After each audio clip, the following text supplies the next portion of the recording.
Good afternoon, everyone. That red dot northwest France, late season snows, record cold swept through the Great Lakes, Kentucky into the Northeast. Did you see that on the news feed this weekend? Indiana crop planting tour, soggy fields.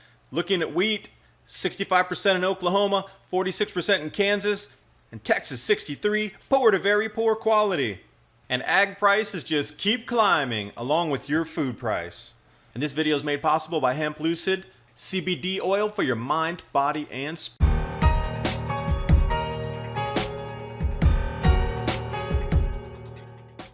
We'll begin with France.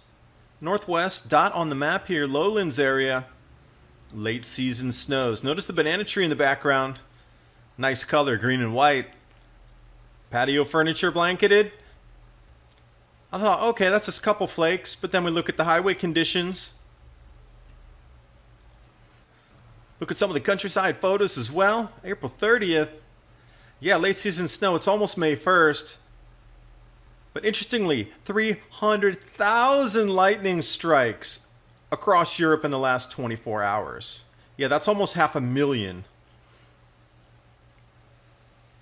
Now on to the U.S. Record lows across the Great Lakes. I wonder if you saw this in any of your newscasts this weekend, except for the regional areas where they were pushing record low temperatures in the 20s and 30s, Indiana, Illinois, other areas where we're trying to plant crops right now. Did you see this on your local news feeds?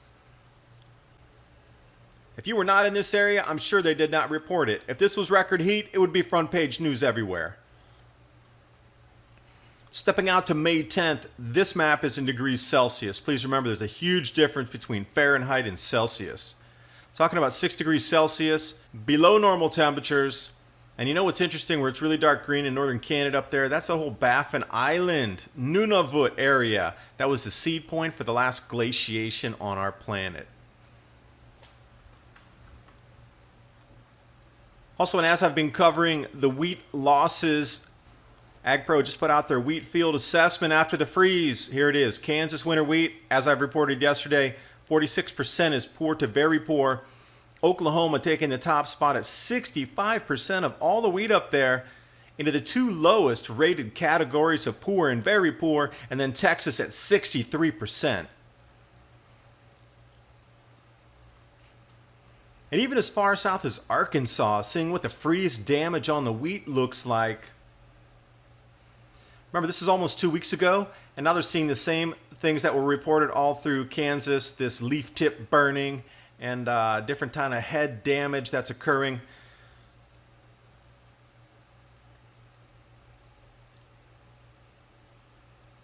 Talking about soybean planting progress, looks like about par on average comparatively to what we see with the corn and the wheat for the planting spring wheat and the corn.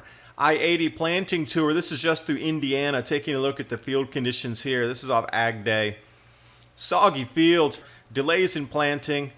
It's around 5% right now. They should be at 15%, so it's 3 times less than the average. And this was one of the U.S. April cooled weather example maps that was in one of the PDF presentations that was on that actual video. So I screen grabbed this. And the green areas are either delayed planting or what was coming up with the winter wheat damage.